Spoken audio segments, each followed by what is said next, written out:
Bismillah, Assalamualaikum warahmatullahi wabarakatuh.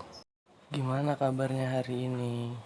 Semoga kalian sehat selalu dan dalam lindungan Allah Subhanahu wa Ta'ala. Amin ya Rabbal 'Alamin. Sebelum kita memasuki pelajaran pada hari ini, alangkah baiknya kita untuk berdoa agar segala urusan kita dimudahkan oleh Allah Subhanahu wa Ta'ala. Allahumma la sahla illa ma ja'altahu sahla wa anta taj'alul hazna idza syi'ta sahla. Anak-anak, pada pelajaran ini kalian akan mempelajari tentang hijrah Rasulullah ke kota Madinah. Nah, apa saja sih yang beliau lakukan ketika hijrah ke kota Madinah? Selama 10 tahun Rasulullah Shallallahu Alaihi Wasallam beserta para sahabatnya menjalankan ajaran Islam dan mendakwahkannya kepada penduduk kota Mekah. Selama itu juga beliau dan para sahabat harus bersabar menghadapi tekanan, cacian, bahkan sisaan dari kaum musyrik Quraisy. Terlebih lagi setelah kepergian paman beliau, Abu Thalib. Kaum Quraisy semakin terang-terangan dalam melakukan tekanan dan ancaman terhadap beliau. Tahun itu merupakan tahun yang penuh kesedihan bagi Rasulullah Shallallahu Alaihi Wasallam, sebab selain ditinggal oleh paman yang selama ini beliau selalu melindungi beliau pun harus bersabar atas kepergian istri tercinta, yaitu Khadijah radhiyallahu anha, yang setia menemani dalam berdakwah. Dan kini kota Mekah tidak lagi aman bagi kaum muslimin. Sebagian mereka meninggalkan kota Mekah untuk mencari tempat yang lebih aman. Rasulullah Shallallahu Alaihi Wasallam menyarankan agar mereka berhijrah ke negeri Habasyah. Di negeri tersebut mereka dapat menjalankan ibadah dengan tenang tanpa gangguan siapapun. Adapun Rasulullah Shallallahu Alaihi Wasallam sendiri, beliau berniat untuk hijrah ke Yasrib, sebuah kota yang terletak di sebelah utara kota Mekah. Setelah Nabi berhijrah, nama kota ini berubah menjadi Madinah, dan nama itulah yang kita kenal hingga sekarang. Kota Madinah dahulunya bernama Yasrib. Ia terletak di sebelah utara kota Mekah. Berbeda dengan kota Mekah, kondisi alam di Madinah lebih sejuk dan tanahnya subur. Banyak kebun kurma dan gandum di kota ini sehingga sebagian besar penduduknya pandai bercocok tanam. Secara geografis, kota Madinah berada di jalur perdagangan yang dilewati oleh orang-orang Quraisy ketika berniaga ke negeri Syam. Mereka kerap singgah di kota ini untuk keperluan perdagangan. Bahkan di antara mereka yang ada yang menikah dengan wanita Madinah. Dengan demikian, sebenarnya penduduk kota Madinah masih memiliki hubungan kekerabatan dengan penduduk kota Mekah. Lalu, bagaimana dengan masyarakatnya? Masyarakatnya kota Madinah dikenal sebagai masyarakat yang ramah. Ada banyak kebiasaan luhur yang mengakar pada masyarakat, seperti memuliakan tamu dan menolong orang yang lemah. Dan apabila dilihat dari asal-muasalnya, penduduk kota Madinah terbagi menjadi 3 kelompok, yaitu suku Aus, suku Khazraj, dan kaum Yahudi. Kaum Yahudi mendiami kota Madinah setelah mereka diperangi dan diusir oleh orang-orang Nasrani yang menguasai Bizantium atau Romawi Timur. Orang-orang Nasrani ketika itu meyakini bahwa orang Yahudilah yang telah menyalib Isa alaihi salam. Adapun suku Aus dan Khazraj berasal dari Yaman. Suku Aus dan Khazraj mengelola banyak lahan pertanian dan perkebunan. Hingga seiring waktu, jumlah mereka semakin banyak dan harta mereka pun semakin melimpah. Orang-orang Yahudi tidak suka melihat keberhasilan kedua suku tersebut. Bagi kaum Yahudi, Aus dan Khazraj dapat menjadi ancaman bagi mereka pada suatu saat nanti. Suku Aus dan Khazraj tidak boleh bersatu.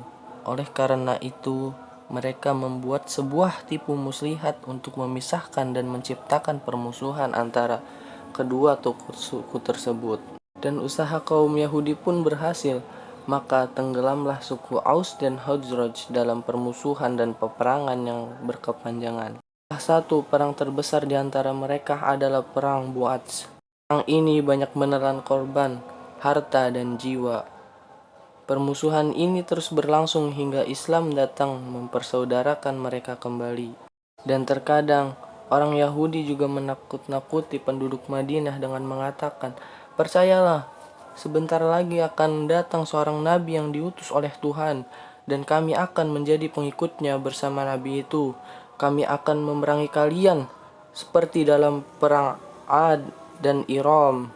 Padahal pada kenyataannya orang-orang Yahudi justru sangat memusuhi Rasulullah Shallallahu Alaihi Wasallam. Mereka mengetahui beliau benar-benar merupakan utusan Allah Subhanahu Wa Taala. Lihat penolakan penduduk kota Mekah terhadap dakwah beliau, Rasulullah Shallallahu Alaihi Wasallam mulai mengalihkan perhatiannya kepada masyarakat di luar kota Mekah. Beliau pun mengunjungi beberapa suku di luar kota untuk menyampaikan ajaran Islam.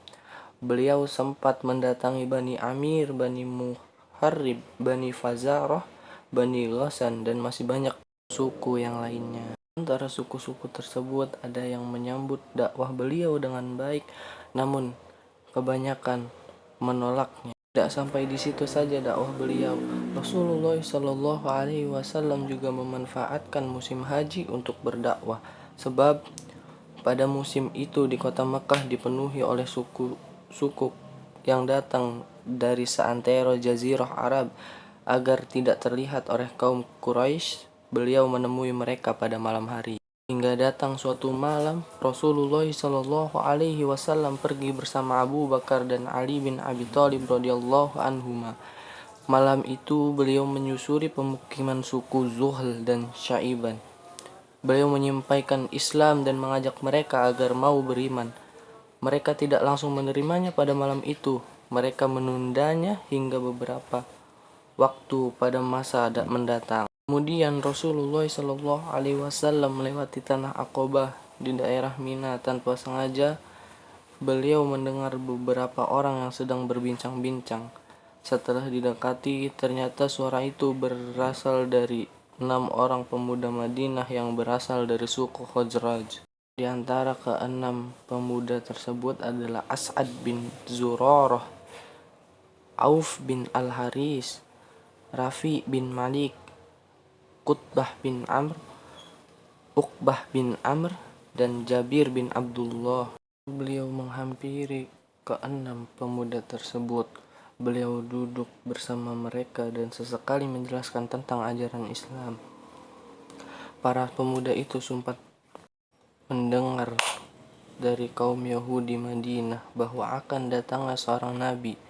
Kaum Yahudi itu mengatakan bahwa mereka akan mengikutinya sehingga mereka dapat mengalahkan Khazraj seperti kekalahan yang diderita oleh kaum Ad dan Iram.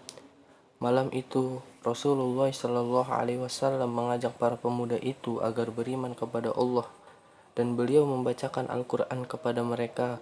Lalu berkata salah seorang pemuda itu, "Demi Allah, aku yakin dialah nabi yang diceritakan oleh orang Yahudi." Sambil meyakinkan teman-temannya, kita harus segera memenuhi ajakannya.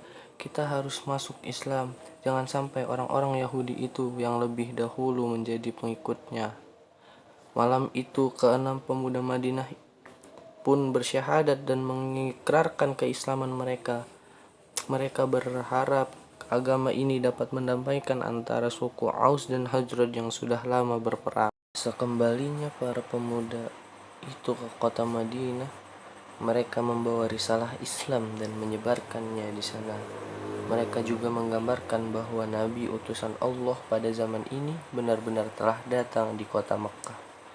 Dari hari ke hari, nama Muhammad Shallallahu Alaihi Wasallam semakin disebut-sebut oleh penduduk Madinah.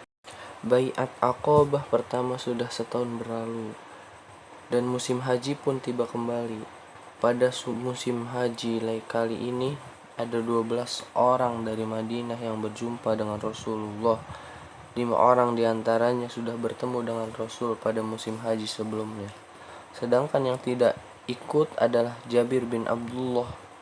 Adapun 7 orang sisanya adalah Muaz bin Al-Haris, Zakwan bin Abdul Qais, Ubadah bin Samit, Yazin bin Sa'labah, Abbas bin Ubadah, Abul Harithman bin At-Taihan, Uwaim bin Sa'idah.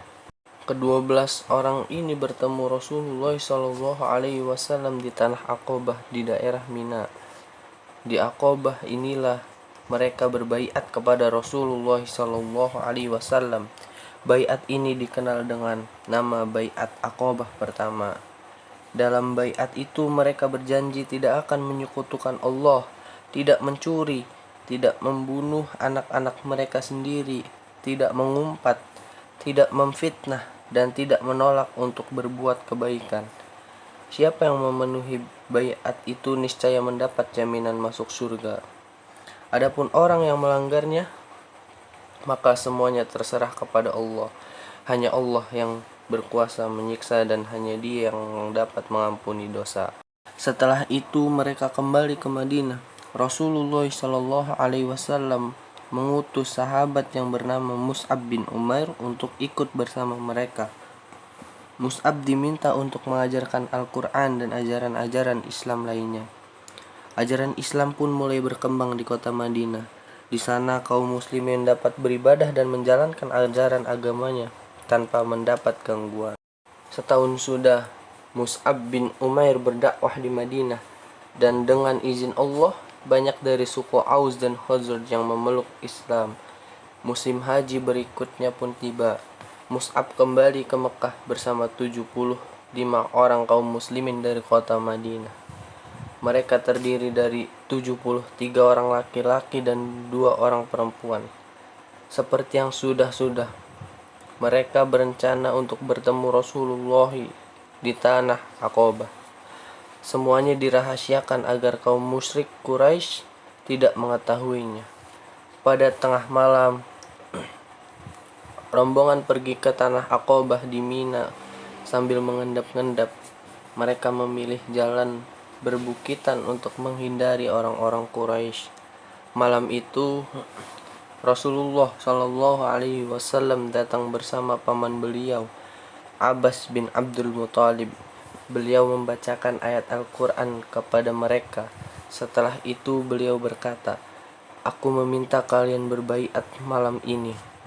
Kalian akan melindungi sebagaimana kalian melindungi istri-istri dan anak-anak kalian." Mereka pun menyanggupinya.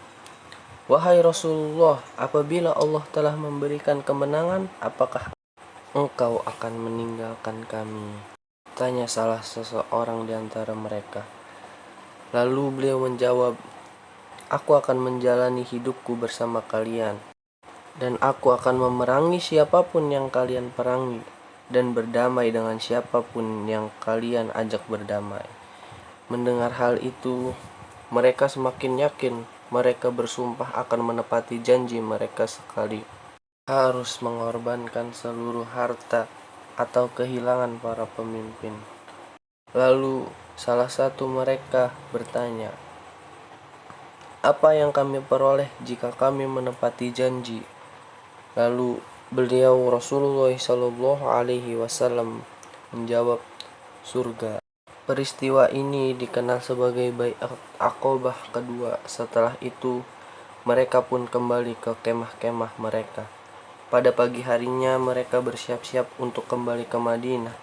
Ternyata pertemuan semalam tercium oleh orang-orang Quraisy. Mereka pun mendatangi perkemahan orang-orang Madinah. Namun sesampainya di sana, orang-orang itu telah pergi. Mungkin kita cukupkan pertemuan kita pada hari ini. Kalau masih ada yang belum paham, bisa ditanyakan ke guru mapela masing-masing. Kita tutup pertemuan ini dengan doa kafaratul majlis.